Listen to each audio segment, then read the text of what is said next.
are there lights of hope for media? Well, as you all know, um,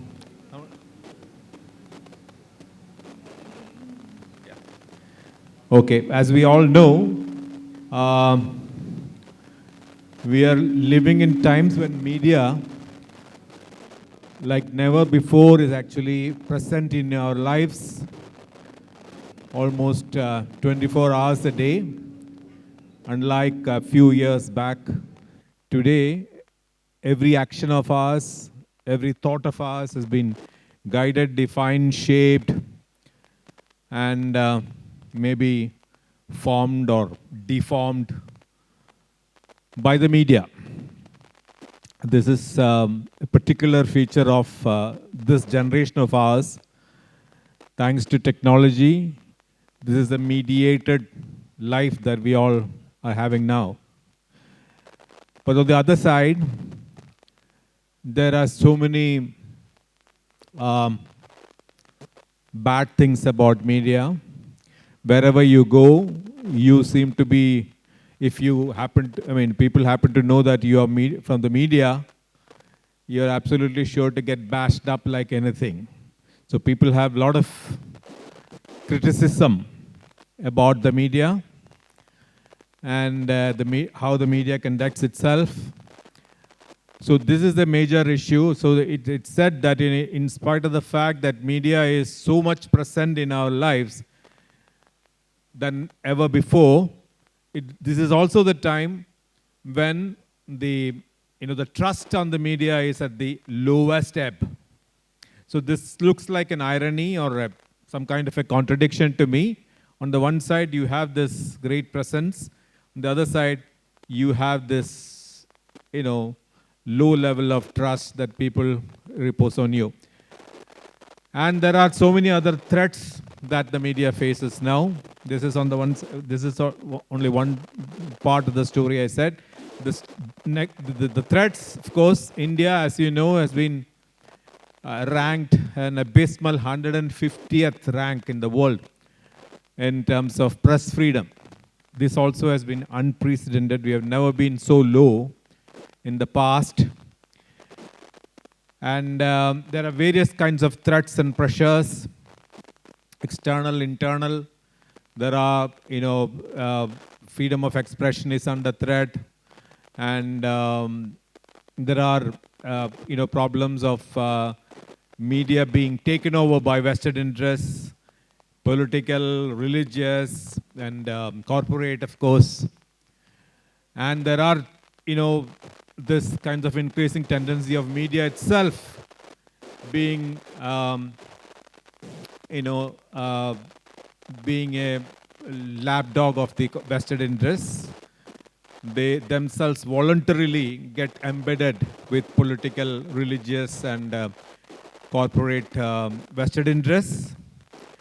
And there are threats to editors who refuse to bow before the powers to be. So this is a very complex situation. On the one side, you have certain positives like the influence, the role of media, and the presence of media. And the other side you have. So in this particular scenario, is there hope? Is a question. That question itself is actually, it believes in the premises that there are certain difficult things that is staring at the media. So we have two very extremely well-known and very young in terms of my age, not yours. I think they belong to most of the people who are here. But for me, they are very young. And so that is good because for us, it looks geriatric nowadays to say that, what a great day for journalism was a few years back. Now everything is so bad. I think this is supposed to be the first sign of geriatric problems. Once you start, being nostalgic about the golden age, which has never been there, always there have been problems. So it is good to hear from people like Dhanya and Abhinandan. And let's start with Dhanya. Dhanya, as you know, is News Minutes It's an editor. Now has become one of the most respected editors of the country. Dhanya, what do you feel about this particular question being posed to us? You can hear me? I think the topic and the answer is right here, no?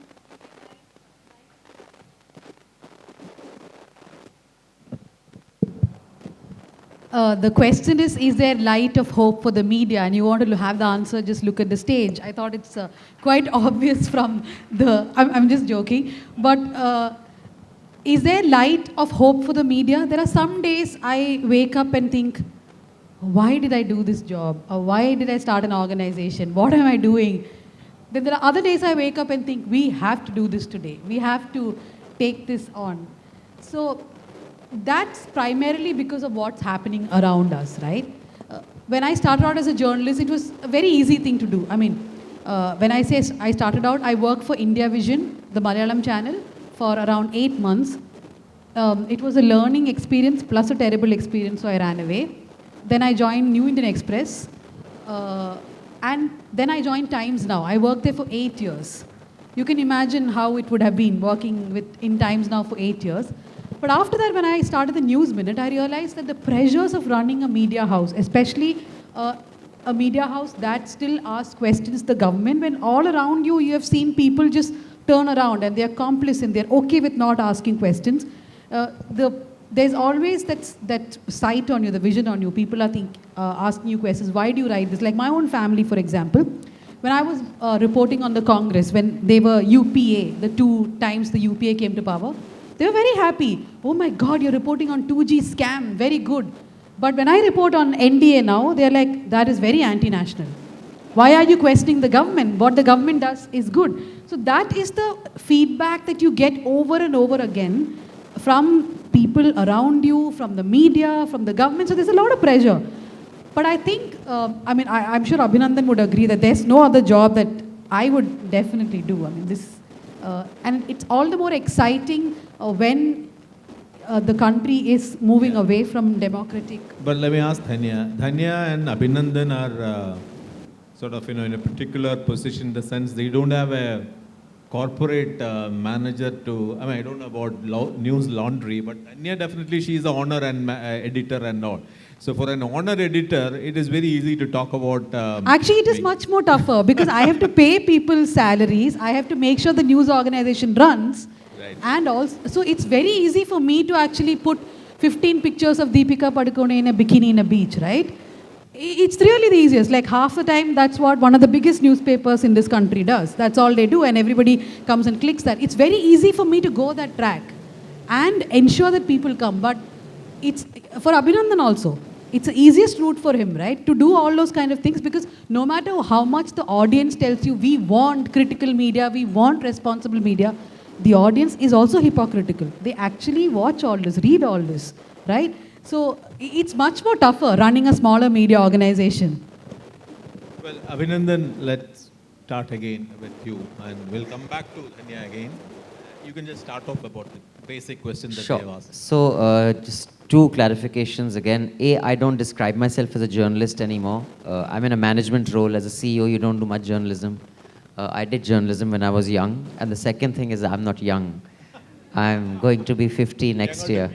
So yeah. So I actually had stopped being a journalist by the time the channels came around, Times Now. I was a journalist for a company called Newstrack, which was on VHS tapes. Most of you would not have heard of Newstrack, but it was the biggest thing when it was around. Madhu Trehan was part of the India Today group. So now coming to the question, I think it's a mixed bag, but net, it's there's light. It's a bright time. Now I'll tell you what is going right and what is going wrong.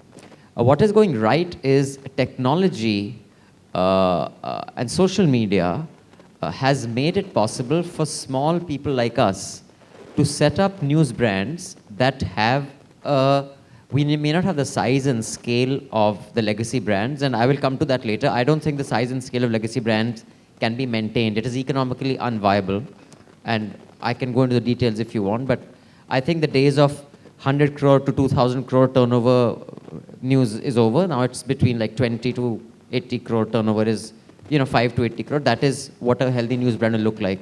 You cannot maintain the old news brand doing journalism. You can maintain it doing propaganda or government ads, etc. Now, because of technology, someone like me who was an employee of Mr. Arun Puri right now is in high court because he has sued me.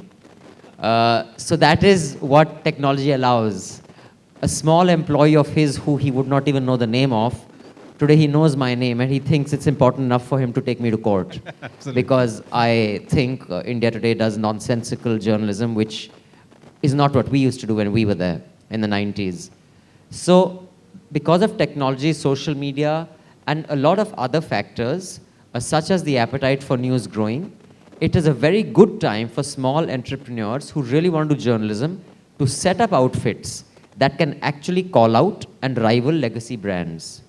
What is not going right, and that is also a byproduct of the digital age and social media, is the tendency of autocracy to take over democracies, just like Trump, Bolsonaro, our own country, South America, Hungary. There is a tendency of democracy not being given the respect that it was given. That today, if my leader says, let's kill democracy, let's kill democracy. I mean, democracy is the value that I think journalists most want. I mean, if you want to be a journalist, democracy should be your North Star. That is your gold standard. That is the value for which you're fighting. And you will fight your boss, you will fight the leader, you will fight anyone to maintain that value. Today, democracy is not the value that journalists hold dear to them. And that is an outcome of a mixing of politicians have learned the importance of news and therefore have co-opted news by either sponsoring it or threatening them outright. The very diverse business interests of legacy brands where news is just a small 300 crore, 400 crore operation. Their energy and telecom operations and thousands of crores. So it's the marketing budget of one of their companies.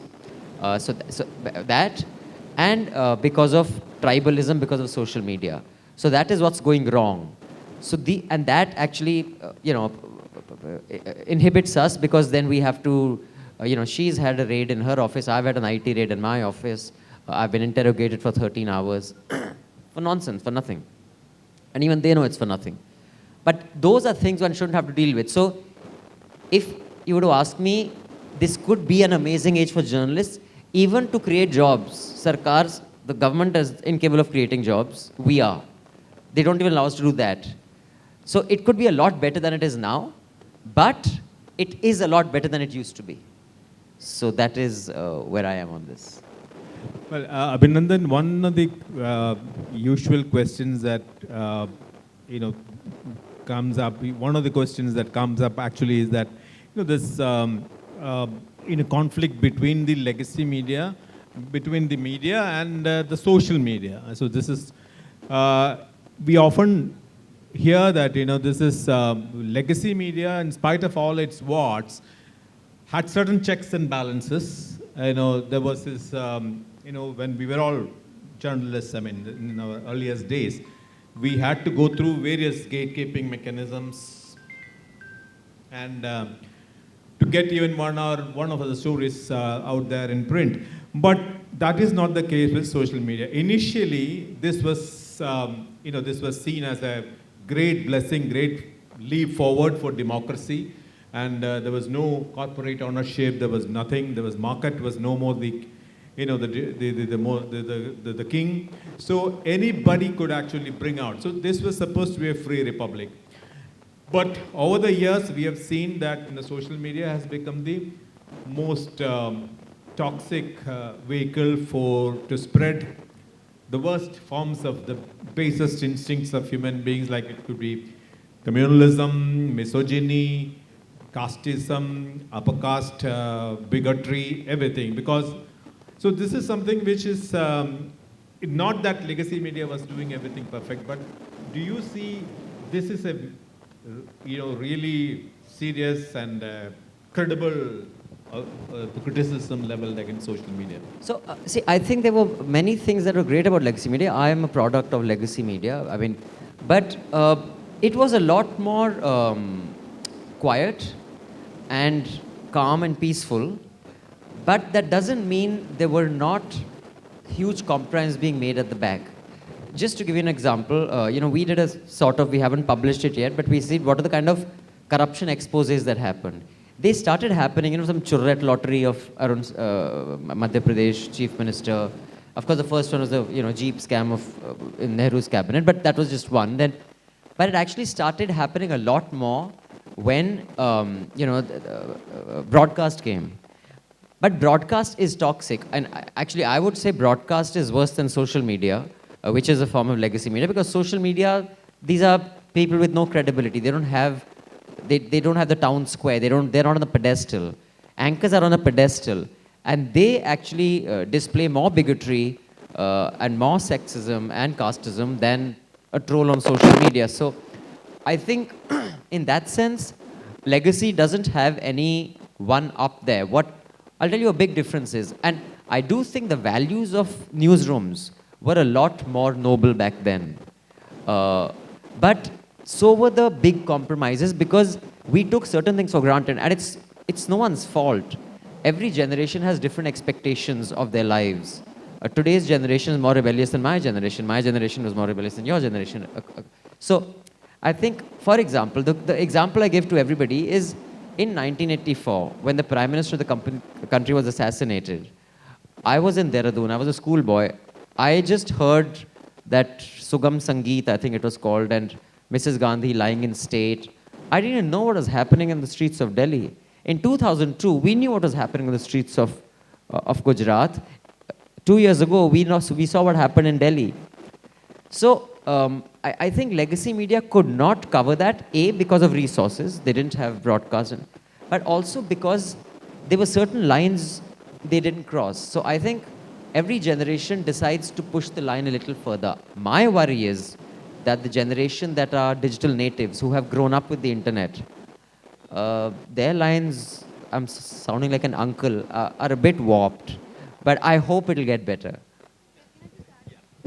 The sounding like an uncle part is true. So I just want to differentiate here between legacy media, digital media, and social media. I think we need to differentiate that. For example, I am not social media. I run a proper news organization, so does he. So we follow every journalistic norm as an Asianet or any other organization would. In fact, I would say most of the digital media, which you look at The Wire, Scroll, Quint, News Laundry, us, we are much more clinical about our journalism than any other television channel in Hindi or English. And you take Kerala for an example. Take so many news issues that have come up. Look at how some of the big newspapers or channels have reacted to certain things. Their interests are very clear when they cover, right? In the sense that it could be wrong or right. So I think we have to differentiate digital media and social media separately. We are news organizations. We are not the guy who runs a YouTube channel because he has an opinion about a mango falling from a tree. So I think that differentiation we have to make. And I completely agree with him that casteism, misogyny, patriarchy, etc. is spread more by legacy media in this country than by social media and digital media put together. Really? Yes, you have to actually, as an exercise, sit and watch English and Hindi channels. You cannot be watching Malayalam channels and making this observation. Well, why I am skeptical about what you said is that, legacy media, in spite of all its problems, have certain checks and balance. You have defamation laws. No. I completely disagree. No. You are talking about English newspapers which have. Yeah. You're talking about Malayalam newspapers which have. Tamil has. Telugu also has. I watch many languages. But if you watch English TV continuously for 24 hours, you can. Hindi, you will actually feel like, I don't know, it's really horrible. And for example, Kannada. I watch Kannada media quite a bit. Most of the time they're normal. They're fine. For example, when the hijab controversy happened, the Kannada media, most of the news channels in Kannada would call the 5 young women who had gone to court, they would call them Pakistani parasites, ISI agents, and they would put Islamic State pictures and then these girls in front of terrorists with AK-47 guns and all. What is the image that you're creating? And you're talking about the biggest Kannada news channels, including sister organizations of Malayalam channels. So that's what I'm saying. One particular difference is that I don't know, channels are actually doing all these things, but at the same time, The channels have to go, at least by in writing, channels have to go by the kind of rules, like, the defamation rules are there, or you have the National Broadcasting Authority. When I was in Asianet Yes, News, of course. every week they used to send me strictures, censures, and I all wish those they things. sent more, sir. Yeah, but why that's not happening in other, other television, other language television? I'm absolutely. So there is a group in, sorry, I'll just finish this. There is a group in Bangalore called Hate Speech Beda.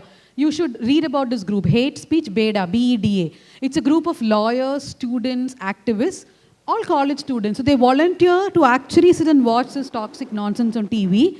They write down everything, they take screenshots, and they petition NBA. At least 10 news channels have got censures and fines because of this hate speech beta group, including English channels. They do, but at least 50 of their complaints are still pending. But during this Tablighi Jamaat and the COVID pandemic, they were able to get at least 5 channels fined, and even for the hijab issue. So the point is, the NBA and so many of these authorities are not doing much unless people complain. And for in Karnataka, this group felt that there is a need to do this now, that we have to stop this hate speech on television. I don't think there's any other way to call it. It is hate speech by news media.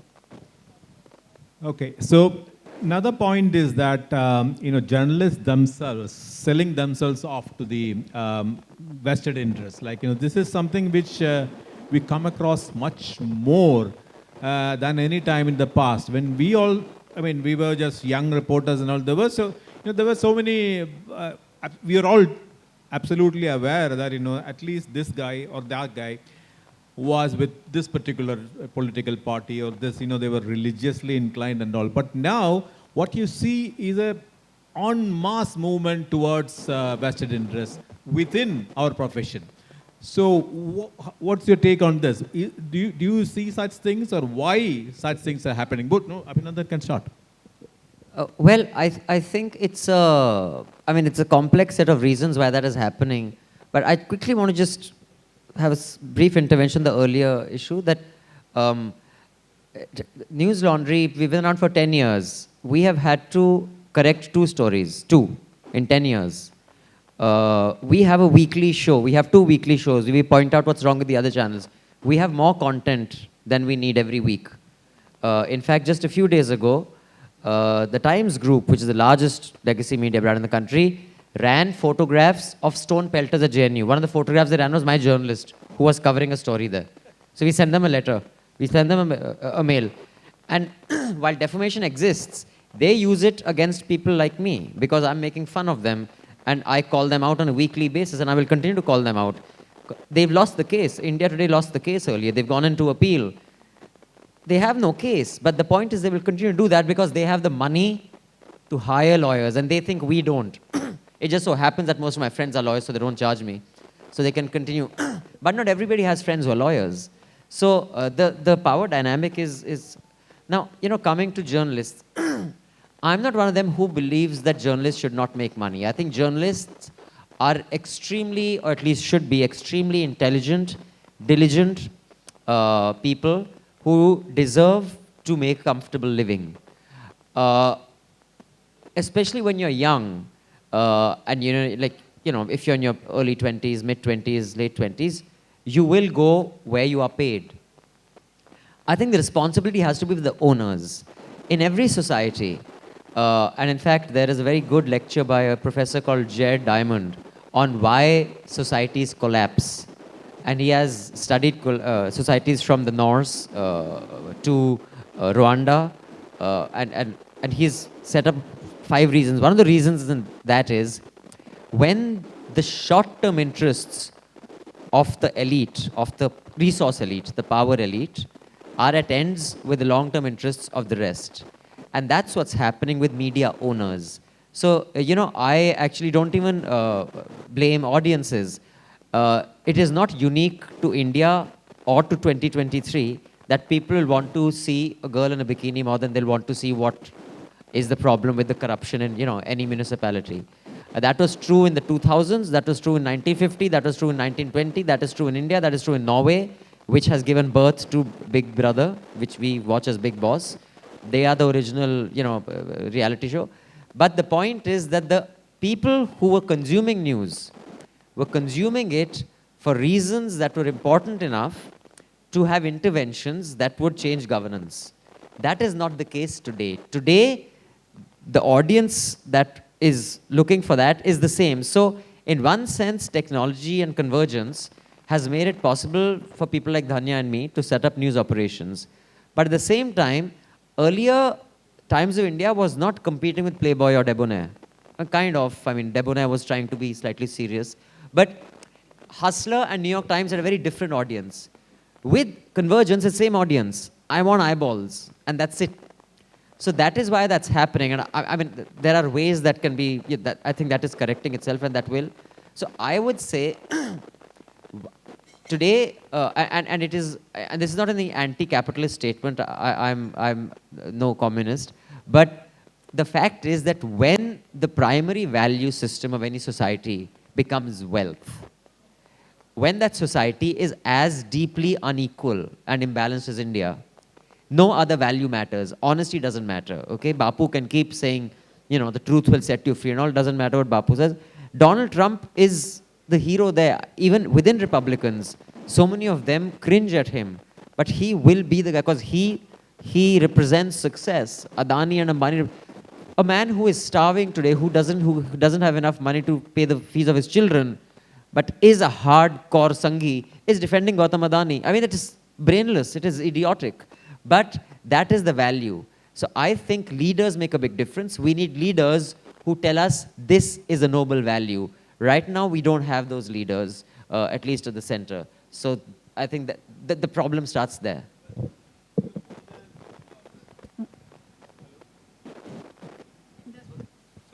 More than journalists running after money or commercialization of the media or tabloidization of the media or dumping down, race to the bottom, things like that. What I meant was that journalists themselves are not shy about being partisan, being pro a particular community. In India, it's majoritarian community, pro-Hindu. It was considered to be something very bad a few years back. You may be political inside, but at least you had a fig leaf to cover all that. But now you see young journalists, unabashedly communal and anti-opposition or pro-government. So these are things which were seen as something very bad, even though people were actually doing all those things. But now that kind of situation has changed, maybe change of the value system as he said, but journalists themselves being completely partisan or pro a particular religion was something which is a big change from 10 years back. So I think journalists are also part of how society behaves, right? I remember ഞാൻ പാലക്കാടിലാണ് പഠിച്ചു വളർന്നത്. So when I was studying, people used to say, മുണ്ട് ഇങ്ങനെ അവരെടുക്കുന്നത് വേറെ രീതിയാണ്, നമ്മളെടുക്കുന്നത് വേറെ രീതിയാണ്. There were people who wouldn't wear green color. I did not understand when I was very young, but it is because Pakistan and IUML flag is green, right? So in subtle ways, there were Islamophobia all around us. But the people around us who we knew were Islamophobic would never write it somewhere. They would never say it loud. They would just whisper it. Today, people in our family are writing stuff on Facebook, on Twitter, on Instagram, and there are hundreds of other people who support them, right? Like, for example, when the Shabarimala instance happened, people who have never had any opinion whether women should go to Shabarimala or not, everybody suddenly had lots of opinions. That is fine. But they were also shutting down others, right? So the same way, like the member of your family now does not shy away from telling on Facebook that he will not buy green because it is a flag of IUML. It's the same way for journalists. They see returns for it. They see returns for it financially. They definitely have more fan following. But see, for me personally, I think all journalists, all human beings can be political. They need to understand their politics. But whether you're BJP, you're Congress, you're CPIM, you leave it at the door when you do a story, because there you stand with the marginalized communities, with women, with whoever that you're writing about. I think that's where the problem is. Well, that leads to the next question. That is very important, because as you said, journalism or the media is actually a product of this society. So whichever sort of values that lead the society, the kind of prejudices, the kind of biases, all those things will be reflected on the media. So that leads to the question is whether people actually want fact or impartial journalism or independent facts, or is it a fact that people believe in only what they want to believe? People want facts according to their own perspectives, the alternate facts or whatever it is. So that was not the situation even some time back, about the newspapers, the channels owned by the political parties, for example. Even those political parties which are biggest in particular state, but their channels and newspapers were pretty low in the entire pecking order. But now what you see is that people themselves are moving away, as you said, the society, moving away from the so-called independent fact or the authentic fact, but they want to be part of an echo chamber, part of a particular silo. So in that particular situation, how do you fight? How do you survive with your sense of non-partisan journalism and things like that, if people just don't want that? So the first thing to be a sane journalist and perhaps successful is to understand that by our writing, by what we do, we are not changing people. We cannot aspire to be changing people. I look at my journalism as leaving a record of things, as telling people that this happened at this time, right? But to your specific question of what do you do when everybody wants validation, if I am someone who believes in the Sangh policy, I'm always looking for validation. If I am looking at what the church is telling me, that some people are doing this, or I'm looking at what IUML is telling me, I will always be looking for validation. First Post, for example, is a great example. First Post has validation for everyone.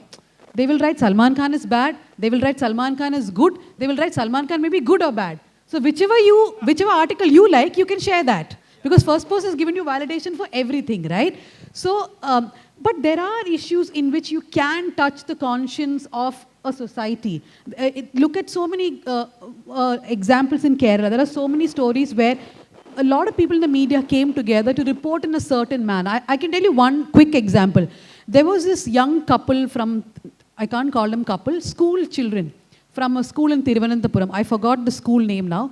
The parents had first approached us because they hugged or something and the school threw them out because they hugged while an event was going on. So when they came to us, we wrote a story questioning why the school had hugged them. I mean, why the school had suspended them.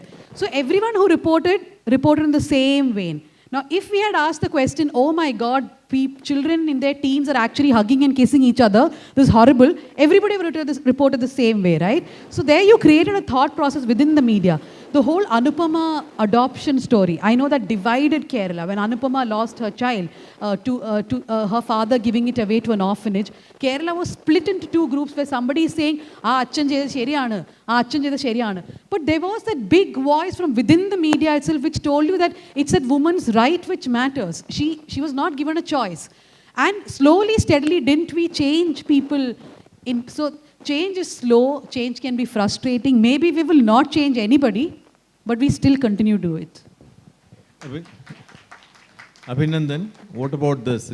Society itself getting completely partisan and gets divided into particular echo chambers. Yeah. So that value that the so-called fact had some time back is no more there.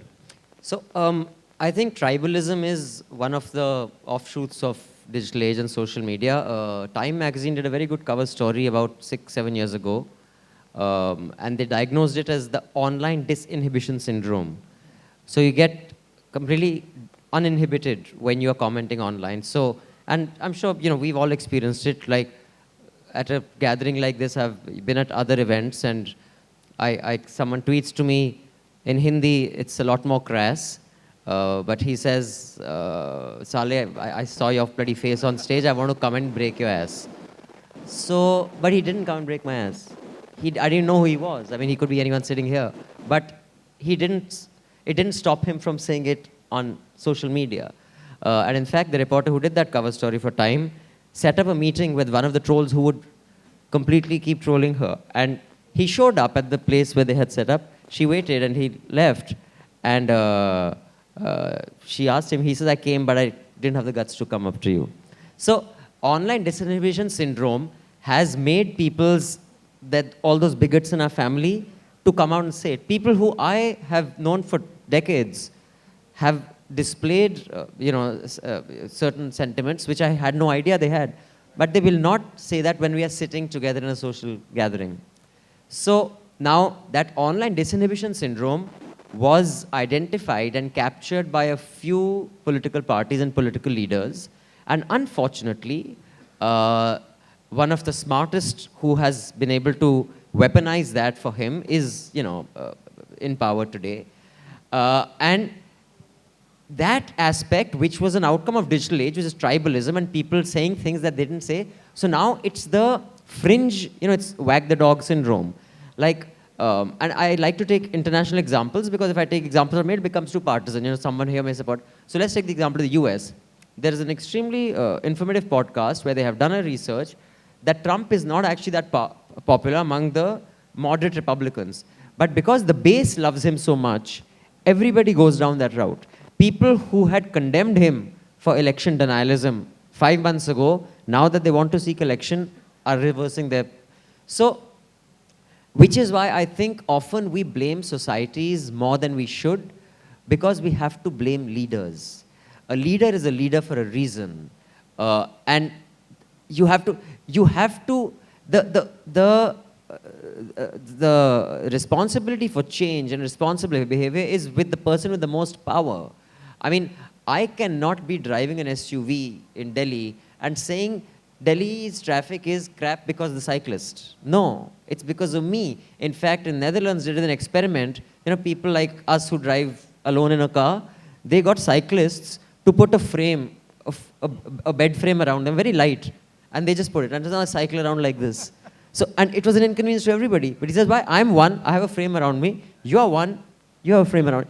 So it is up to the most powerful to make a value desirable. India produces batsmen because Sunil Gavaskar and Sachin Tendulkar made the value desirable. Pakistan produces bowlers because Imran Khan, I don't know what he's doing now, and Wasim Akram made it desirable. There's a very good essay by the ambassador of Jamaica. I don't know which newspaper it's in. And he's explained why they produce such fast runners, because throughout that is what everyone desires to be. And Usain Bolt is an outcome of a legacy of runners. So you have to, today everyone desires to be, saying bigoted things. I mean, those are the people who are rewarded. The more insane you are, the more nutty you are, the more influence you have within the party. So insanity is desirable today, and I will not blame the society for it. A society is not as powerful as leaders are, and leaders have to be blamed fairly and unequivocally. It is your fault that this is how society is. India, for the longest, India survived, and I just interviewed Ramchandra Guha a few days ago. India survived in spite of odds. When you read the essays of what the West was writing about it, we were no way going to survive as a democracy. We had, most of our population never voted. They didn't know the concept of democracy. They were always, led by either the Vodiyars or the Punjab king or this king or that king. To make that society vote, it is because we had a leader like Gandhi who had made that value desirable. We had someone like Nehru. He may have 100 faults, but that was a desirable value. That is not a desirable value today. So every country owes that value to its leader of the time. And if today the value is hate, bigotry, and aggression, we have to put it squarely at the feet of our supreme leader, and we cannot blame society for it. But isn't it strange that the humanity seems to be thinking on the similar lines, even if it is for the good or the bad? For post-truth never would have been a universal feature if not. If the entire humanity seems to be thinking on the same lines about the post-truth. Post-truth seems to be universal. And this craving for right-wing populism or religious, ethnic bigotry, all these things are happening simultaneously almost, as it were, across the world. So in spite of, we can actually point fingers at a particular leader, our leader, because he, as Abhinandan just said, he has been responsible, and America can point finger at Donald Trump. But why is this happening simultaneously in most parts of the world? What is your take? Why post-truth, not just in Kerala or India, but everywhere? So I have to just give an example first of what Abhinandan said about this guy who messaged him, right?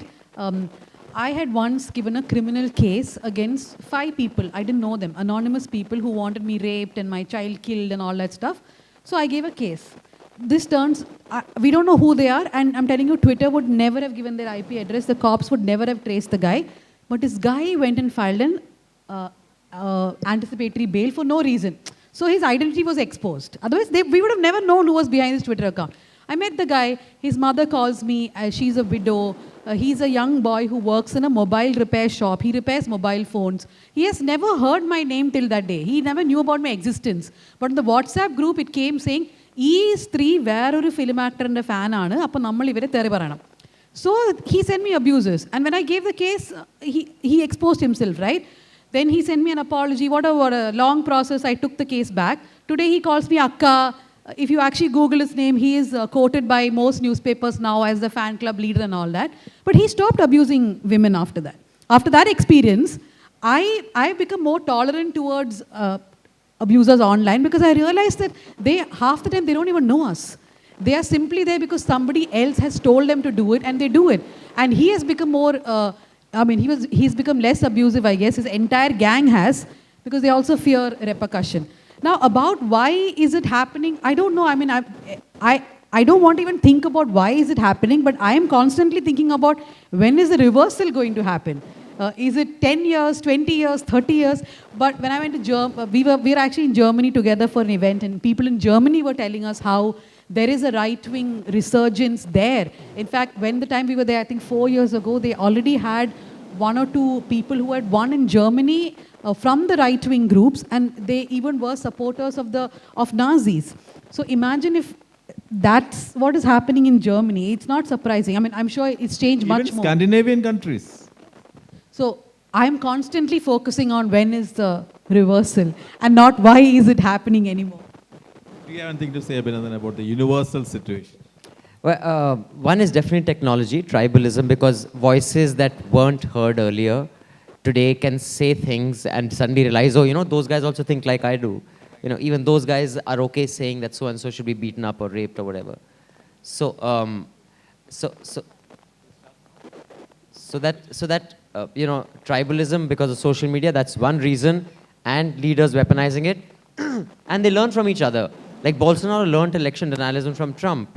The entire shift to the right. But the only thing is, I think India is a little unique in the sense because our society is by far the most fragmented and non-homogenized as opposed to all the others. So America can go from Barack Obama, and there was a very large overlap of people who voted from Barack Obama who voted Trump. So they didn't become from people who voted a black president to racists overnight. But that margin was enough to swing an election. In India, the power dynamic, caste is so deeply, rooted in us. It's a little more complicated, but also in India, it appears to be more than it is. Like, for example, Kerala doesn't have a Hindu right government, and there are many states in this country who don't.